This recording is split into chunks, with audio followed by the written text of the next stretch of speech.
Hey, brother, man. Listen, I saw your comment. Just wanted to shoot you a video message over here.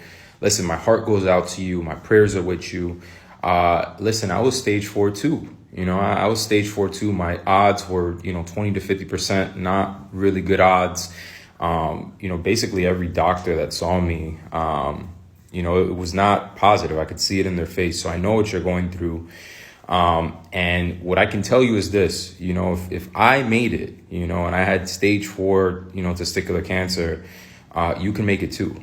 You can make it too, but it all starts right here. It all starts with you trying to get into the right headspace, you being able to summon that belief in yourself that you can defeat this nasty disease just like I did, just like so many other people that have had even worse cancers than you and I, worse odds. You can do it too. What I would tell you as far as my advice to you is that you become an expert in your specific type of cancer. Every single type of cancer is different. So you really want to make sure that you do your research to find out what is the best particular diet plan for your cancer.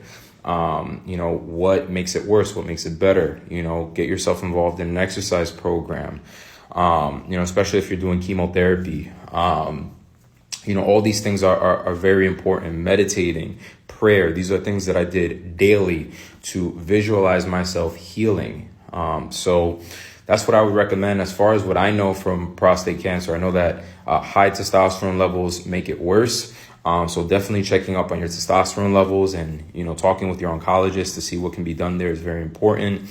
If your cancer lights up on a PET scan, if you've done a PET scan and it's lit up, I would highly recommend that you try to check out the ketogenic diet. Ketogenic diet could be a really great adjunct thing for you to do in conjunction with your treatment that can better your odds.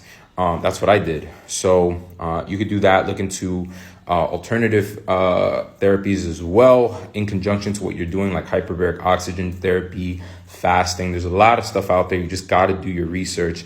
And you got to use your time wisely. Now is the time for you to step your game up and really, really, really focus on how to get better. So if you need anything, feel free to reach out to me. Dom D'Agostino is a great resource that I definitely recommend looking at, as well as Thomas Seyfried in terms of the ketogenic diet and its anti-cancer benefits. I love you, my brother. My heart goes out to you. And like I said, I know you can beat this. Have faith in yourself. And I look forward to seeing you on the other side as a survivor as well.